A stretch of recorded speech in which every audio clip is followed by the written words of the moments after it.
বন্ধুরা এই যে দেখো লাউ ডগাগুলো এখান দিয়ে এইভাবে রয়েছে। আজকে এগুলো সব তুলে নিয়ে ভাজি করবো। আসসালামু আলাইকুম বন্ধুরা, কেমন আছো তোমরা সবাই? চলে এলাম আজকে আর একটা নতুন ব্লগ নিয়ে। আজকে হচ্ছে সোমবার। কত সুন্দর ফুল ধরছে, ভাল লাগে। রোদ্রুটা যখন গাছের মধ্যে পড়ে না, ভাল লাগে দেখতে। তো সকাল সকাল ব্লগটা শুরু করে দিলাম।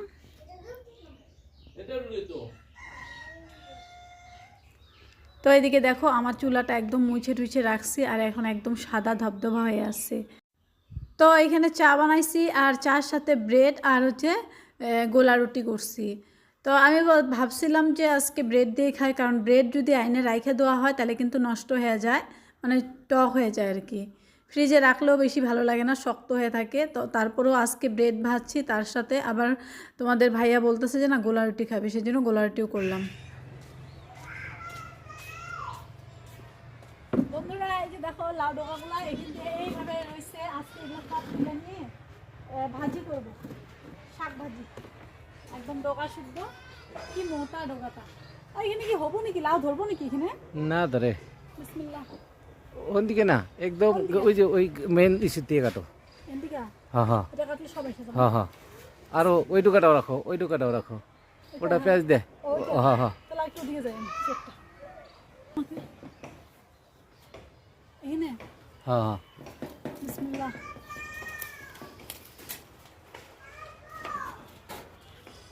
একদম সিম গাছ দিয়ে ঝাপড়ে গেছে। তো এই ডগাটা অনেক বড় আছে। মাটি দেওয়ার না জানি। হ্যাঁ এই দেখো বন্ধুরা কত বড় ডগা পাইলাম।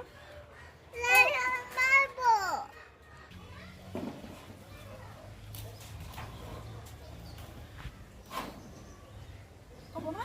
হবো। আর এদিকে আছে নাকি? এই যে এটা কত দাম না? এটা নি? কি আছে? জালি আছে, থাক এটা না? দুটো জালি আছে। তাও তো হইতেছে।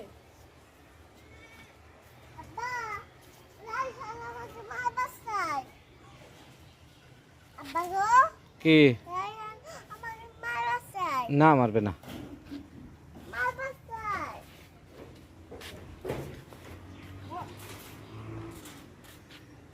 আমারই একটা যাও।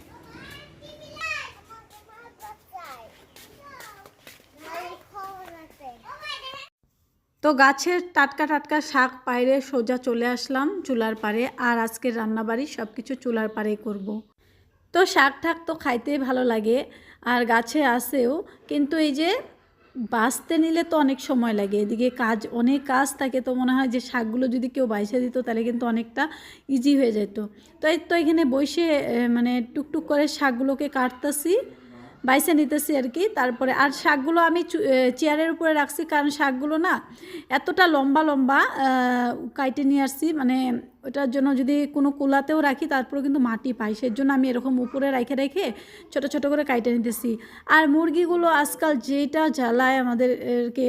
তো তোমাদের ভাইয়া তো একদম মানে মুরগি দেখলে এত ধাওয়া দেয়, তোমাদের ভাইয়ের সামনে যায় না, কিন্তু আমার সামনে তাও আসে। তো এই বাচ্চাগুলো না ভয় পায় না, বড়গুলো তাও ভয় পায়, কিন্তু বাচ্চাগুলোকে যতই ধাও তাও যাবে।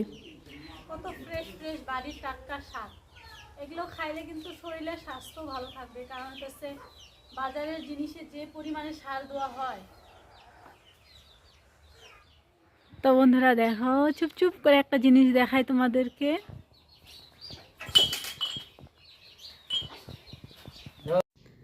আলহামদুলিল্লাহ, আল্লাহর লাখো লাখো শুক্রিয়া। সত্যি কথা বলতে তোমাদের ভাইয়া অনেকটাই কেয়ার করে। দেখো বাড়িতে আসে, আর বাজার থেকে নিয়ে আসছিলো এই যে এখানে নদীর কিছু মাছ, আর তার সাথে নিয়ে আসছিলো কিন্তু মাংস। তো মাছ আর মাংস দুটোটাই ও সুন্দর করে কুইটে ধুয়ে ঠুয়ে দিচ্ছে।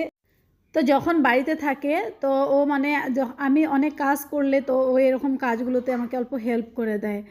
আর এরকম যদি হেল্প করে দেয় না, তাহলে সত্যি একদমই খুবই আরাম হয় কাজ করতে।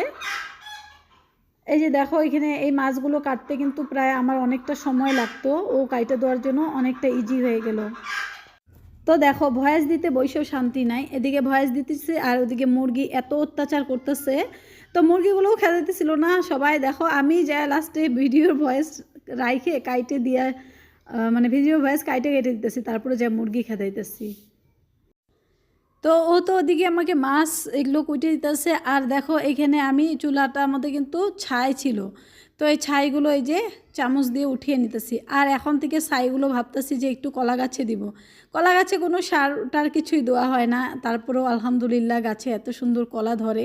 তো ভাবতেছি এখন না ছাই ঠাই বা এক্সট্রা জাবর জথর যেগুলো আছে ওগুলো সব কলা গাছের গোড়ায় দিয়ে অল্প একটু, তাও কি হবে। তো এই যে আমি চুলাটা জ্বলিয়ে দিছি, আর দেখো চুলাটা জ্বলতে নিয়ে এত চোখের মধ্যে ধোঁয়া লাগছিল, তারপরে কিন্তু খুব সুন্দর করে জ্বলেও গেছে। আর যে প্রথমে আমি আজকে ডালটা সিদ্ধ করে নিছি, গ্যাসের মধ্যে সিদ্ধ করে নিয়ে আসছি, আর এখন চুলার মধ্যে একদম সম্বার দিব। তো আমি ভাবছিলাম যে আজকে ডাল আর মানে বাঁধাকপি একটা আছে ওইটা ভাজি করব। তারপরে তোমাদের ভাইয়া যে বাজারে গেছে, বাজারে যে মাছ মাংস নিয়ে আসবে আমি ভাবি না আর কি, সেই জন্য কিন্তু নাহলে ডালটা করতাম না। আজকে সম্পূর্ণ রান্নাবাড়ি চুলাতে করবো, সব রেডি করে রাখছি। এই যে দেখো এখানে তোমাদের ভাইয়া ধুয়ে ধুয়ে দিছে, এই না তো এখানে মাংস রান্না করবো, এই যে ডাল, আর এই যে গাছের টাটকা টাটকা ফ্রেশ শাক, শাক ডাল আর হচ্ছে মাংস, আজকের রেসিপি। ডালটা ঠান্ডা হয়েছে যে ওই জন্য কি করবো না, নাহলে তো ডালটা ঘরে সিদ্ধ করছিলাম, তো এত পর্যন্ত ঠান্ডা হয়ে গেছে না, সেই জন্য সোমবার দোয়াতে কিন্তু কি হয়নি আর কি, অতটাও সাউন্ড একটা যে হয় ওইটা হয়নি। তো ডালের মধ্যে দিয়ে দিলাম ধনিয়া পাতা। তো আজকে মুসুর ডাল করলাম, আর মুসুর ডালটা এতটা পাতলা করলাম না, আজকে একটু ঘনই করলাম, যেহেতু অন্য অন্য সবজি আছে, মাংস টাংস রয়েছে, শাক রয়েছে। আর তো মাছটা হলো কাইটে সুন্দর করে রেখে দিলাম, আর মাংসটাই রান্না করলাম, কারণ আমার না মাছের থেকে মাংস খাইতে বেশি ভালো লাগে। তো সব আগে রেডি করে নিছি, তো রেডি করে নিলে কিন্তু রাঁধতে সময় লাগে না, আর চুলার মধ্যে রাঁধতে গেলে কিন্তু রেডি করে নিলে ভালো হয়, নাহলে বারে বারে এই চুলাটা নিভে আবার জ্বলানো অনেকটাই অসুবিধা হয়। তো এই যে দেখো শাকগুলো সম্বার দিয়ে দিলাম, আর তাতে দিয়েছিলাম আমি সম্বারে শুকনা মরিচ, রসুন আর হইতেছে পেঁয়াজ। তো এখন অল্প লবণ হলুদ দিয়ে দিলাম, ঢাকা দিয়ে দিলাম। আর আজকে ঢাকনিটাও মানে ঘরে রয়েছে, তো সেই জন্য ঢাকনিটা আর আনতে গেলাম না। আনতে গেলে মুরগির বাচ্চারা যেটা অত্যাচার করে, তোমরা হয়তো ভিডিও দেখেই বুঝতেছো যে মুরগির বাচ্চাগুলো কি পরিমাণে অত্যাচার করতেছে। তো তোমাদের ভাইয়াকে অল্প বললাম যে লবণটা একটু দেখো, তো তো প্রায় সময় আমি কি করি, লবণটা একটু কম হয়ে যায়। তো তোমাদের ভাইয়াকে দেখে লবণটাও দিয়ে দিলাম। আর তো এখন মশলা টশলা সব আমি আগের থেকে গ্রেন্ড করে নিয়েছিলাম ব্লেন্ডারে। তো এগুলো সুন্দর করে একসাথে হাতে দেখো মাখিয়ে নিতেছি। আর যে মরিচ বাটাটা ছিল, মরিচ বাটাটা একদম ফ্রিজের থেকে বাই করছি না, শক্ত ছিল, হাত দিয়ে একদম লাড়িয়ে লাড়িয়ে দিয়ে দিলাম। আর মেয়েকে বলছি, মা তুমি একটু চারপাশ থেকে মুরগি খেয়ে দাও, এত মুরগি অত্যাচার আর সহ্যই হইতেছে না, মনে হতেছিল যে সব কিছু নিয়ে ঘরে চলে যাই। কারণ মুরগির বাচ্চাগুলো না চুলার ওই পিছনটা দিয়েও যাওয়া আসা করে, এত গরম। তো যাই হোক দেখো এদিকে শাকটা আমার কিন্তু বসে দেওয়া হয়ে রান্নায় প্রায় হয়ে যেতেছে। রান্না তো না ভাজি, আমি শুধু শাকগুলোকে রান্না বলি। তোমাদের ভাইয়া বলে কি যে রান্না না, রান্না যেটা হলো পানি দিয়ে বা মাছ টাছ দিয়ে ঝোল রান্না, ওইটাকে রান্না বলে, আর এটাকে ভাজি। আমি ভাবতেছি ভাজিটাকেও রান্নাই বলে হলোই। তো যাই হোক শাক হয়ে গেছে, ডাল হয়ে গেছে, আর এখন রান্না করব এই যে মাংসটা। তো এখানে গরম মশলা শুকনো মরিচ সব পুরোনো দিয়ে দিলাম, তারপরে পেঁয়াজও দিয়ে দিলাম। আর দেখো আমার চুলাটাকে কত সুন্দর করে জ্বলতেছে। এখন ভাবি কি যে এরকম যখন চুলা জ্বলাই মানে কি অনেকটা জিনিস রান্না করেই থাকি, আর রান্না করেই থাকি, মানে চুলার পাড়ে বসে রান্নাই করি। আর রান্না করতে গেলে মানে কি বাইরের কাজগুলো এরকম করে যদি একলা একলা হয়ে যেত, আর আমি খালি রান্নাই করি।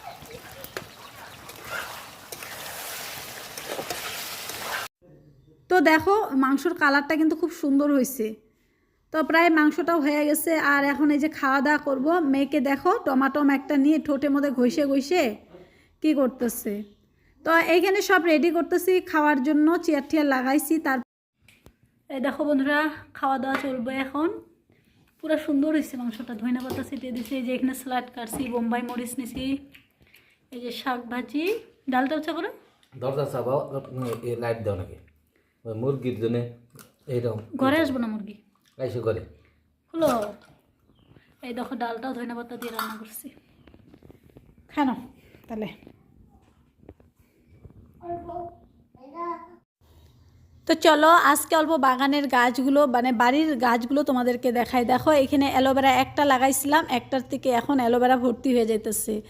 আর এখানে বাড়িতে প্রথমে স্নেক প্লান্টস একটাই আনছিলাম কিনে, আর এখন একটার থেকে কিন্তু অনেক জায়গায় আমার স্নেক প্লান্টস হয়ে গেছে। আর এখানে একটা বড় অ্যালোভেরা ছিল, তার সাথে একটা পচা আলু ছিল, ওই আলুটা রাইখে দিছিলাম, আর আলহামদুলিল্লাহ আলুটা কিন্তু গাছ হয়ে গেছে।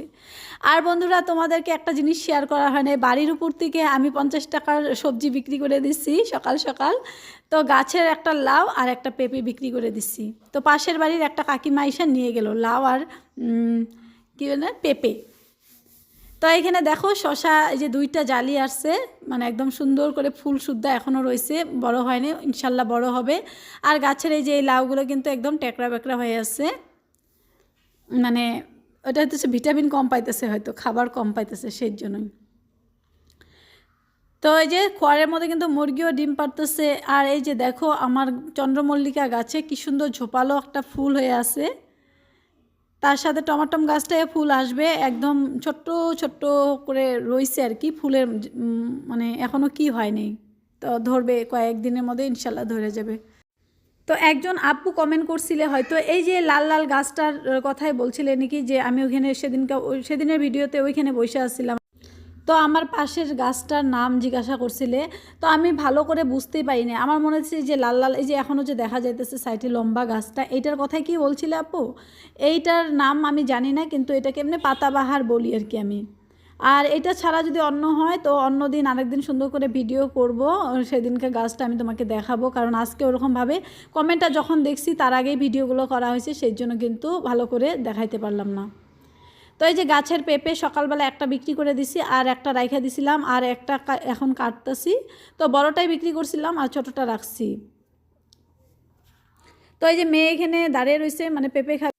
তো মারিয়া কিন্তু খুব সুন্দরভাবে পেঁপেগুলো খায়। আর একজন আপু আমাকে কমেন্ট করছিলে যে পেঁপে দেওয়ার জন্য। তো আপু তো এমনি বলছে বাংলাদেশ থেকে, আর আমরা তো ভারতের, তো এটা তো দেওয়া সম্ভব না, আপু এমনি বলছে। তো সত্যি কথা বলতে মনে হয় যে তোমরা যদি সামনে থাকতো না তোমাদেরকেও দিয়ে খাইতাম। তো মেহবুবা আপু বলছিলে যে টিউশনের পয়সাগুলো আমাকে জমানোর জন্য। তো ইনশাল্লাহ আপু, আমি কিন্তু ওই যে বলছিলাম যে প্লাস্টিকের ব্যাংকটা কেনার জন্য এখনও কিনতে পারি নাই আপু, ইনশাল্লাহ ওইটা কিনে আইনে সবজির বিক্রি করা পয়সা, টিউশনের পয়সা, এগুলো কিন্তু জমানোর চেষ্টা করব। তো চলো বন্ধুরা, এই তো টিউশন পড়াইতেছি, তোমরা তো দেখলেই। আর আজকের ব্লগটা আমি এখানেই শেষ করে দিচ্ছি, আশা করছি তোমাদের ভালো লাগছে। বন্ধুরা যদি ভালো লেগে থাকে লাইক কমেন্ট, আর যারা আজকে আমার চ্যানেলে নতুন, আমার চ্যানেলটা সাবস্ক্রাইব করে আমার পাশে থেকো। ইনশাআল্লাহ নেক্সট একটা সুন্দর ব্লগ নিয়ে আসার জন্য চেষ্টা করব। তোমরা সবাই ভালো থেকো, আমাদের জন্য দোয়া করো।